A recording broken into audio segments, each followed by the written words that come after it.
Aryan Kurtage, un nom murmuré dans les bas-fonds du monde numérique.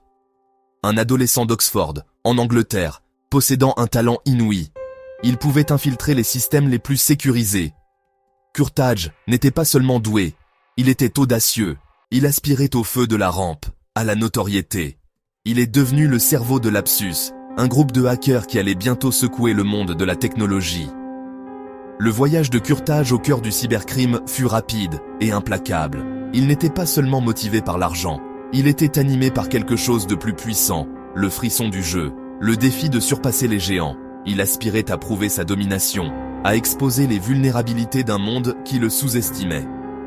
Kurtage a commencé petit, ciblant des entreprises locales, testant ses compétences, perfectionnant son art. Sa réputation grandissait à chaque intrusion réussie. Il a attiré l'attention d'autres jeunes hackers, des individus partageant les mêmes idées et cherchant à laisser leur empreinte sur le paysage numérique. Ensemble, ils ont formé Lapsus Dollar, un collectif informel uni par leur audace et leur mépris des règles conventionnelles. Les premiers exploits du groupe étaient effrontés, presque téméraires.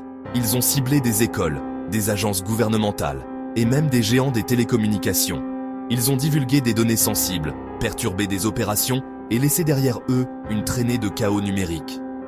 Leurs actions étaient un cri d'attention fort et provocateur, une déclaration que personne n'était à l'abri de leur portée.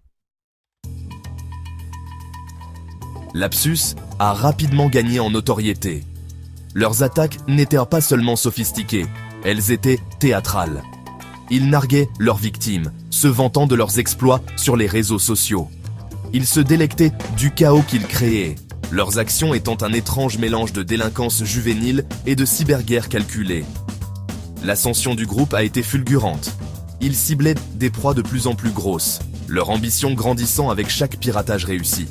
Les géants de la technologie, autrefois considérés comme intouchables, se sont retrouvés dans le collimateur de Lapsus Dollar.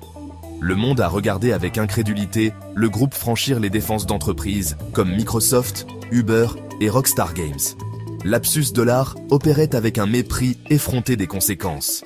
Ils ne fuyaient pas les projecteurs, ils les embrassaient.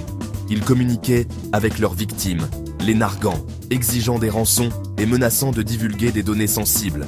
Leurs actions étaient un spectacle public, un cybercirque conçu pour humilier et exposer. Les groupes de hackers traditionnels opérèrent dans l'ombre, leurs identités cachées dans l'anonymat. Lapsus Dollar a brisé ce moule. Ils recherchaient l'attention, se délectant de la peur et de l'incertitude qu'ils suscitaient. Ils utilisaient les réseaux sociaux comme scène, leur piratage comme art performatif, leurs victimes comme participants involontaires à leur jeu tordu. Microsoft, un titan de l'industrie technologique, s'est retrouvé directement dans la ligne de mire de Lapsus Dollar. Le groupe a franchi les défenses de Microsoft, accédant à des données sensibles, notamment le code source de certains de leurs produits les plus populaires. L'attaque a envoyé des ondes de choc à travers l'industrie. Si une entreprise comme Microsoft pouvait être compromise, qui était en sécurité?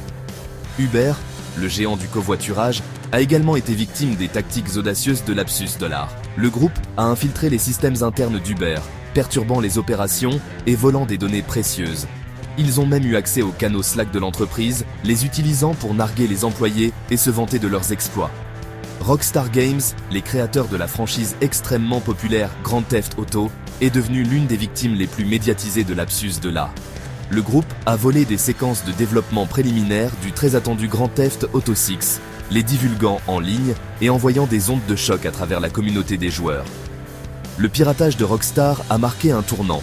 Il a propulsé Lapsus Dollar sous les feux de la rampe, élevant leur profil à de nouveaux sommets. Il a également démontré la volonté du groupe de cibler la propriété intellectuelle, une initiative qui a ébranlé l'industrie du divertissement. Le monde a regardé, captivé et horrifié, tandis que Lapsus Dollar continuait son règne de terreur numérique. Les méthodes de Lapsus Dollar étaient aussi audacieuses que leurs cibles. Ils évitaient les techniques de piratage sophistiquées, s'appuyant plutôt sur une combinaison d'ingénierie sociale, d'hameçonnage et d'exploitation de failles de sécurité basiques. Leur succès ne résidait pas dans leur prouesse technique, mais dans leur compréhension des faiblesses humaines. L'une des tactiques favorites de Lapsus Dollar était l'échange de cartes SIM.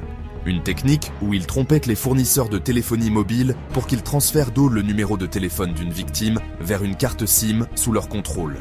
Cela leur donnait accès aux SMS, aux appels téléphoniques et aux codes d'authentification à 2 facteurs, leur permettant de contourner les mesures de sécurité. Ils exploitaient également les vulnérabilités des fournisseurs et des sous-traitants tiers. En compromettant des comptes ayant accès au système de leur cible, ils pouvaient obtenir une porte dérobée vers leur réseau. Leur attaque contre Okta, une importante plateforme de gestion des identités, a mis en évidence cette approche. L'absus de l'art comprenait le pouvoir de l'ingénierie sociale. Ils se faisaient beau passer pour des utilisateurs légitimes, incitant les employés à leur donner accès à des informations ou à des systèmes sensibles.